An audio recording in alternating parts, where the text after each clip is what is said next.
Hello guys, हमारा chapter चल रहा था method of calculating national income. इस चैप्टर का जो हम टॉपिक करेंगे income method. National income measure करने के 3 मेथड थे हमारे पास, value added method, income method and expenditure method. So value added method हम कर चुके हैं, आज हम करेंगे इनकम मेथड। इनकम क्या होता है, जो भी फैक्टर यूज़ करता है कोई प्रोड्यूसर, तो उन फैक्टर के जो कंसिडरेशन पेमेंट करते हैं, जो रेम्यूनरेशन उसके पेमेंट करता है, उसका सम ऑफ टोटल होता है हमारा इनकम। ठीक है, जैसे कि कोई भी प्रोड्यूसर ने कितने भी फैक्टर यूज़ किए होंगे कोई प्रोडक्ट तैयार करने के लिए, जो फैक्टर्स के वो पेमेंट करेगा। जैसे कि उसने लैंड लिया, लैंड की पेमेंट किस फॉर्म में करेगा, रेंट दे के। अगर उसने कहीं से लोन लिया है, कैपिटल ली है, तो उसके लिए वो इंटरेस्ट की पेमेंट करता है। तो जो रेंट है, इंटरेस्ट है, प्रॉफिट है, इन सब का सम ऑफ टोटल ही हमारी इनकम होती है।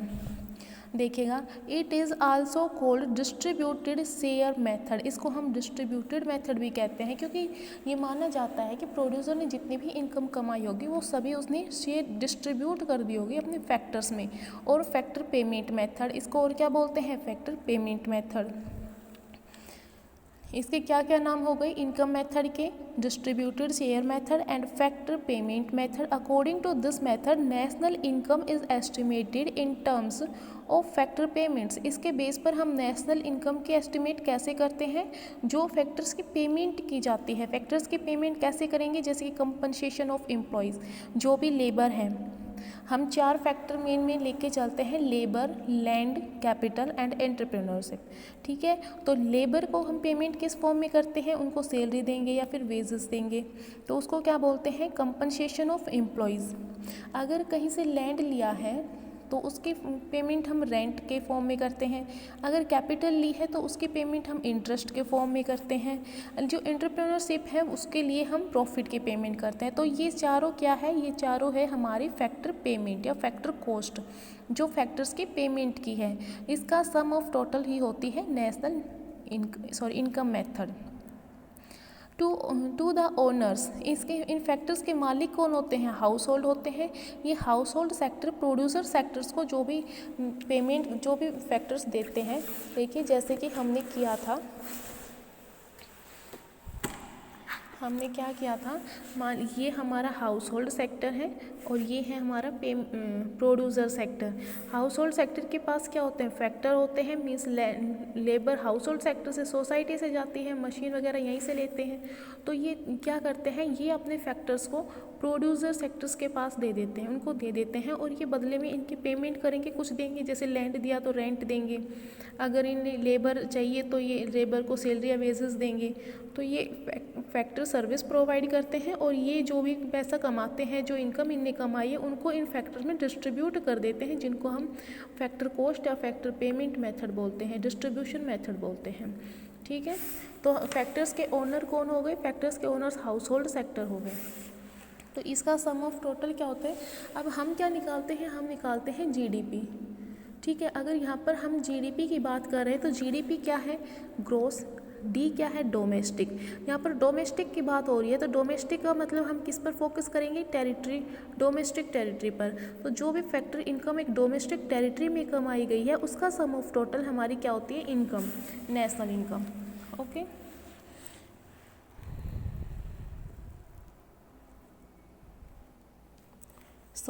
देखिएगा, sum total of factor income generated with in domestic territory, जो भी फैक्टर इनकम डोमेस्टिक टेरिटरी में कमाई है ऑफ ए कंट्री, किसी भी कंट्री के, इज़ कॉल्ड डोमेस्टिक इनकम, वो हमारी डोमेस्टिक इनकम कहलाती है। Net factor income from abroad, अगर हम जो भी नेट फैक्टर इनकम है हमारी, अगर उसको भी ऐड करते हैं तो हमारी क्या बन जाती है, एनएनपी, मीन्स नेशनल इनकम। जो भी डोमेस्टिक टेरिटरी में फैक्टर इनकम कमाई है उसको हम बोलते हैं डोमेस्टिक इनकम, उसको हम बोलते हैं डोमेस्टिक इनकम। लेकिन डोमेस्टिक इनकम को हमें नेशनल इनकम में चेंज करना है। जब डोमेस्टिक को नेशनल में कन्वर्ट करते हैं तो उसमें हम और क्या ऐड करेंगे, net factor income from abroad.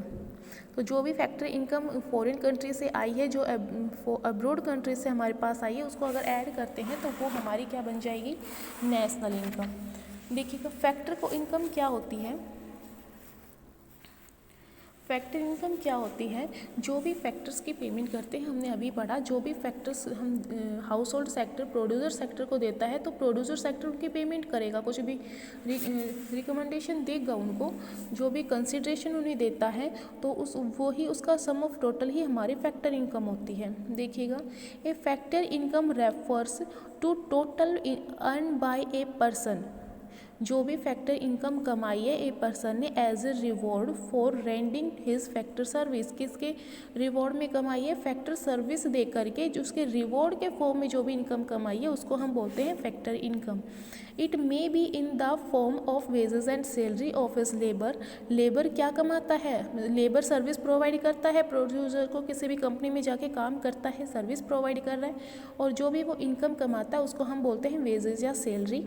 अगर और लैंड अगर प्रोवाइड करते हैं तो लैंड के फॉर्म में क्या मिलता है? Rent for his land. हम अगर हम लैंड देंगे तो हमें रेंट मिलेगा, अगर हम कैपिटल देंगे तो हमें इंटरेस्ट मिलेगा, अगर हमारा इंटरप्रेन्योरशिप का काम कर रहा है कोई तो उसको प्रॉफिट का शेयर मिलता है। ठीक है, तो ये क्या है? हमारी factor income.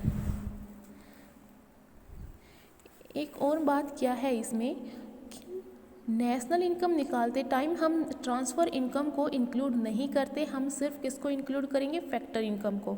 Means transfer income क्या होती है हमारी? ट्रांसफ़र रिसिप्ट, जो ट्रांसफ़र इनकम होती है वो हमें जो एवं ही प्राप्त हो जाती है, जो हमें सर्विस प्रोवाइड करके उसके रिवॉर्ड के फॉर्म में नहीं मिलती हमें। ट्रांसफ़र रिसिप्ट क्या होती है? जो हमें सर्विस प्रोवाइड करके नहीं लेते बल्कि हमें यूँ ही मिल जाती है, जैसे कि हमें किसी ने डोनेशन मिल गया, चैरिटी पे कुछ भी देना, ठीक है, तो जो भी डोनेशन मिलता है वो हमें यूँ ही ऐसे ही देते हैं। अगर हम सर्विस प्रोवाइड करेंगे फिर वो हमें कुछ पैसा देंगे तो वो डोनेशन नहीं होगा ना। डोनेशन तो जो दान में दिया हुआ चीज़ होती है वो यूँ ही मिल जाती है, जैसे कि बुढ़ापा पेंशन मिलती है। ये सब क्या है? ट्रांसफ़र रिसिप्ट है, ट्रांसफ़र इनकम होती है, और इनको नेशनल इनकम निकालते टाइम इंक्लूड नहीं करते। These are not include in the estimation of national income. और ट्रांसफ़र इनकम को हम क्या बोलते हैं? अनअर्नड इनकम बोलते हैं। अनअर्नड इनकम मीन्स ये हमने कमाई नहीं है, नॉट अर्नड। जो पैसा हमने अर्न किया है, जो हमने कमाया है, जो सर्विस प्रोवाइड करके जो हमने इनकम प्राप्त की है उसको हम बोलते हैं earned income. Earned income means factor income. देखिएगा, it must be noted that, ये एक नोट करने का पॉइंट है कि factor income are only earned income. Factor income earned income होती है। It does not include any income which is not earned. जो भी हमारी नॉट अर्नड इनकम होती है उसको हम नेशनल इनकम निकालते टाइम इंक्लूड नहीं करते। देन आता है कि हमारा नेशनल इनकम, फैक्टर इनकम में क्या क्या चीज़ें होती हैं ये हमने पढ़ लिया कि कंपनसेशन ऑफ एम्प्लॉयज़ को क्या जो कंपनसेशन मिलता है, ठीक है, जो भी हम और जो पेमेंट करते हैं जैसे कि रेंट, इंटरेस्ट, प्रॉफिट, इन सब का टोटल हमारी फैक्टर इनकम होती है। ओके गाइस, इन सब का टोटल क्या होती है? हमारी फैक्टर इनकम होती है। तो फर्स्ट क्या है देखिएगा, classification of factor income. Factor income को हम कहाँ कहाँ क्लासिफिकेशन कर सकते हैं या कितने टाइप की होती है देखिएगा। कंपनसेशन ऑफ एम्प्लॉयज़ को जो भी कंपनसेशन मिलता है, जैसे कि क्या क्या मिल सकता है? हम कोई भी एम्प्लॉयर होता है, एम्प्लॉयर कौन होता है? जो अपॉइंट करता है, जो दूसरों को नौकरी देता है, जो जो सैलरी देता है, जो हमें दे रहा है, जो मालिक होता है उसको हम बोलते हैं एम्प्लॉयर, और जो उनके यहाँ जाके काम करता है उसको बोलते हैं एम्प्लॉयज़। तो एम्प्लॉयज़ को जो भी कंपनसेशन मिलता है, क्या क्या मिलता है देखिएगा, wages and salary in cash, वो वहाँ पे जाके काम करता है कोई भी एम्प्लॉयर और वेजेस सैलरी कमाता है। Then payment in kind, payments in kind का मतलब क्या है? वेजेस और सैलरी के अलावा और जो भी फैसिलिटी एम्प्लॉयज़ को दी जाती है, जैसे कि कोई भी कंपनी है उसने अपने एम्प्लॉयज़ को, अपने लेबर को सर्विस प्रोवाइड की है कि वो यहाँ रह सकते हैं विदाउट रेंट, कि रेंट की पेमेंट नहीं करेंगे और वैसे रह सकते हैं, जैसे देखिएगा, या फिर उनके बच्चों के लिए कोई अच्छा स्कूल फैसिलिटी प्रोवाइड कर दी जाए, एजुकेशन फैसिलिटी प्रोवाइड कर दी जाए। तो ये सब क्या है? पेमेंट इन काइंड्स मीन्स उनको कैश, वेजेस या सैलरी के अलावा जो फैसिलिटीज़ दी जाती है। देखिएगा, it refers to benefit in kind given to the employees by the employer. Like rent free accommodation, means जो रेंट फ्री रेंट रहने की अगर परमिशन दे दी जाए तो वो क्या है हमारी payment in kinds. Third point है employer contribution to social security. Employer contribution क्या होता है, एम्प्लॉयर कौन होता है, जो अपॉइंट करता है, जो मालिक होता है। तो जो अपॉइंट करता है, जो एम्प्लॉयर होता है, अगर वो कुछ कंट्रीब्यूट कर दे, वो कुछ अपनी इनकम का कुछ पार्ट एम्प्लॉयज़ को दे दे, तो वो होता है हमारा एम्प्लॉयर कंट्रीब्यूट, मीन्स वो मालिक भी कंट्रीब्यूट कर रहा है। जैसे कि प्रोविडेंट फंड होता है, प्रोविडेंट फंड क्या होता है, जो एम्प्लॉयर होता है, जो लेबर होती है, उसकी इनकम का एक पार्ट अपने पास रखते हैं, एक पार्ट सिक्योर करके रखते हैं, मीन्स साइड में रख दिया, उनको अभी नहीं देना, ठीक है। और उस कुछ पार्ट एम्प्लॉयर रखते हैं अपने पास, मीन्स एम्प्लॉयर और एम्प्लॉई, लेबर और मालिक, ये दोनों ही अपनी अपनी इनकम का कुछ परसेंटेज रखते हैं, मान रिजर्व के फॉर्म में रख दिया, और जब लेबर को चाहिए या फिर लेबर रिटायर होता है तब उन्हें ये उनको दिया जाता है। तो ये होता है हमारा पीएफ, प्रोविडेंट फंड। इसमें किसका भी कंट्रीब्यूट है, इसमें मालिक का भी कंट्रीब्यूट होता है, एम्प्लॉयर का भी कंट्रीब्यूट होता है। तो ये क्या है, एक टाइप से लेबर की सैलरी ही हो गई। फोर्थ पॉइंट है पेंशन और रिटायरमेंट। रिटायरमेंट के टाइम पे जो भी पेंशन मिलती है, ये भी एक सैलरी का पार्ट है। अगर क्वेश्चन में कंपनसेशन ऑफ एम्प्लॉयज़ दे दिया जाए तो यही देख लेंगे हम, लेकिन अगर ये कंपनसेशन ऑफ एम्प्लॉयज़ गिवन नहीं है तो हमें ये चारों पॉइंट देखने पड़ेंगे क्वेश्चन में। क्या क्या मिल सकता है एम्प्लॉय को, वेजेस या सैलरी मिल सकती है, वेजेस या सैलरी के अलावा कुछ अदर फैसिलिटी मिलती हो तो जो चीज़ें हम पेमेंट इन काइंड्स कहते हैं, या फिर एम्प्लॉयर कुछ कंट्रीब्यूट कर रहे हो, और रिटायरमेंट के टाइम पे कुछ जो पेंशन मिलती है वो क्या होती है, ये चारों हमारी कंपनसेशन ऑफ एम्प्लॉयज़।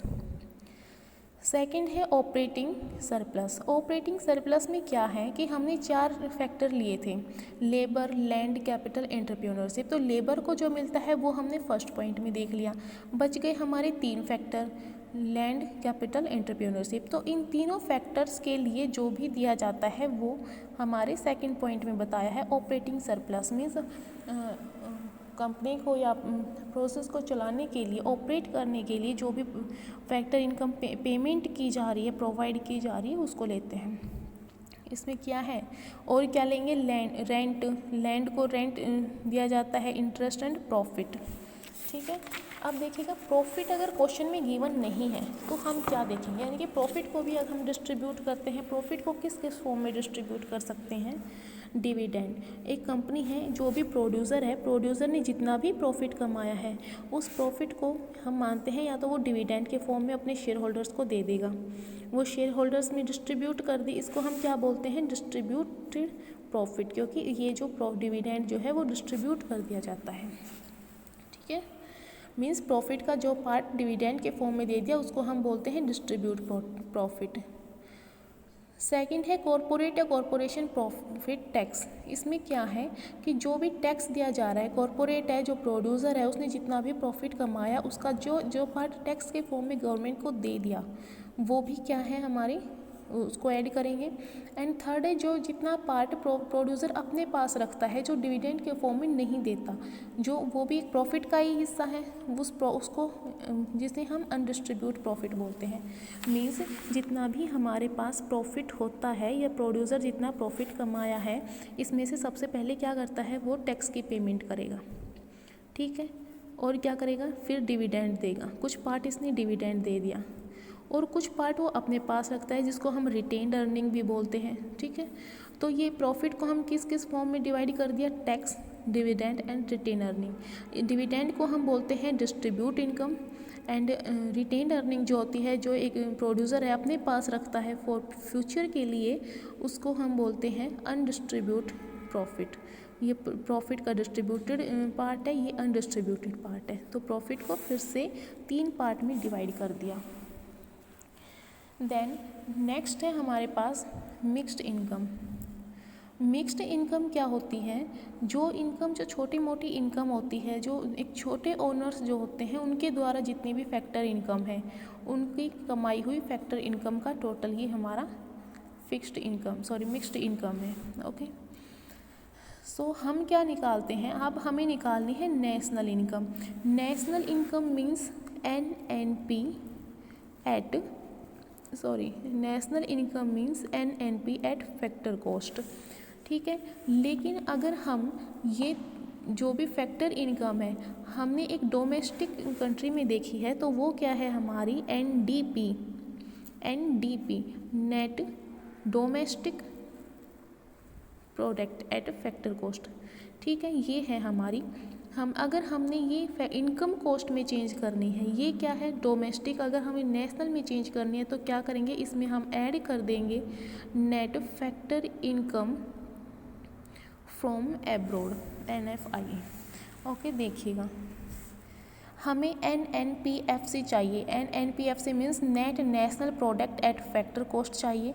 हमने जो भी फैक्टर इनकम कमाई है एक डोमेस्टिक टेरिटरी में, sum total of factor income generated with in the domestic territory of A countries called NDP। जो भी फैक्टर इनकम एक डोमेस्टिक टेरिटरी में कमाई है उसको हम NDP बोलते हैं, net domestic product at factor cost बोलते हैं। लेकिन हमें क्या चाहिए, नेशनल इनकम चाहिए, net national income eight factor cost चाहिए। तो डोमेस्टिक को जब नेशनल में चेंज करेंगे तो उसमें हम net factor income from abroad add कर देंगे। ठीक है, जो हम पहले ये पढ़ चुके हैं। देखिएगा, जब ये तीनों इनकम जो है, जब हमने एक डोमेस्टिक इनकम बोलेंगे, क्योंकि पहले हमने ये डोमेस्टिक टेरिटरी में स्टडी की है कि डोमेस्टिक टेरिटरी में हमारी फैक्टर इनकम कितनी है। लेकिन जब हमने नेट फैक्टर इनकम को इसमें ऐड कर दिया तो हमारे लिए क्या बन गई, national income NNP। Okay, then आता है नेक्स्ट टॉपिक हमारा पर question regarding income method. Income method से रिलेटेड जो भी पॉइंट हमें याद रखने हैं वो क्या है कि ट्रांसफ़र अर्निंग को हम इसमें ऐड नहीं करते। ठीक है, ट्रांसफ़र अर्निंग क्या होती है, अर्नड इनकम होती है जो हमने ऐसे ही मिल जाती है, जैसे कि ओल्ड एज पेंशन हो गया, अनएम्प्लॉयमेंट अलाउंस हो गया, स्कॉलरशिप हो गई, जो हम एक सर्विस प्रोवाइड करके नहीं कमाते ऐसे ही मिल जाते हैं, उसको बोलते हैं ट्रांसफ़र इनकम। इसमें सिर्फ हम फैक्टर इनकम को इंक्लूड करते हैं। फैक्टर इनकम मीन्स जो हम फैक्टर सर्विस प्रोवाइड करके जो इनकम कमाते हैं उसको ऐड करते हैं। सेकंड पॉइंट में क्या है कि जो भी हमारी इलीगल एक्टिविटीज़ होती हैं, जैसे कि चोरी करना, जुआ खेलना, लॉटरी मिल जानी, तो जो हमारी ब्लैक मनी होती है उसको factor income method national income में इंक्लूड नहीं करते। ठीक है, एंड थर्ड पॉइंट में क्या है, commission paid on sales and purchase. ये हम पहले पढ़ चुके हैं वैल्यू एडेड मेथड में कि जो भी हम सेकंड हैंड गुड्स को सेल्स और परचेज़ करने में जो भी कमीशन पेमेंट कर रहे हैं, कमीशन भी एक टाइप से फैक्टर इनकम ही है, फैक्टर पेमेंट है। क्योंकि जो ब्रोकर्स होता है हमारा वो हमें सर्विस प्रोवाइड कर रहा है, वो बायर और सेलर को मिलवाने का काम करता है, वो सर्विस प्रोवाइड करता है, बदले में वो कुछ कमीशन लेता है। तो फैक्टर इनकम क्या हो गई, इनकम हो गई हमारे लिए factor payment, but in commission को हम ऐड करते हैं। ठीक है, कमीशन को हम फैक्टर इनकम में ऐड करते हैं। ठीक है, तो ये कुछ पॉइंटें याद रखने के लिए हैं, जैसे कि 6 पॉइंट में है इसके, जो भी रेंट होता है, रेंट ओनर ऑक्यूपाइड है मीन्स वो उसको इंक्लूड किया जाता है। कोई भी है, कोई जो हाउस का मालिक होता है, किसी भी घर का मालिक, तो जो भी वो रेंट उसको मिल सकता था, अगर वो अपने घर को रेंट पे देता तो जो भी रेंट उसको मिल सकता था उसको ऐड करते। ठीक है, अभी उसको नहीं मिल रहा था उसको माइनस कर देंगे। देन इसमें क्या क्या लेते हैं हम, देखिएगा corporate tax divided undistributed profit means जो भी प्रॉफिट होता है उसको प्रॉफिट को हम इंक्लूड करते हैं, क्योंकि हम इसमें फैक्टर इनकम ही पढ़ रहे हैं। तो फैक्टर इनकम भी क्या है, एक प्रॉफिट उसका पार्ट है, और प्रॉफिट को फर्दर से डिवाइड किया गया है किसमें, टैक्स डिविडेंड अनडिस्ट्रीब्यूट प्रॉफिट, इसको हम इंक्लूड करते हैं नेशनल इनकम निकालते टाइम। जो भी इनकम की पेमेंट की गई है, ये क्या कह रहा है कि जो टैक्स पेमेंट करता है, अगर कॉर्पोरेट कोई भी टैक्स पेमेंट करता है तब उसको हम इंक्लूड करते हैं। क्यों, क्योंकि वो प्रॉफिट का एक हिस्सा होता है। लेकिन यही नेक्स्ट पॉइंट में क्या है कि अगर इनकम टैक्स की पेमेंट किसके द्वारा की जा रही है, एम्प्लॉयज़ के द्वारा की जा रही है। कोई भी एम्प्लॉयज़ को जो कंपनसेशन मिलता है, एम्प्लॉयज़ को कंपनसेशन क्या मिलता है, सैलरी मिलती है, वेजेस मिलता है। ठीक है, अब एम्प्लॉयज़ जो भी टैक्स पेमेंट करता है सैलरी पर या वेजेस पर, तो उसको हम इंक्लूड नहीं करते।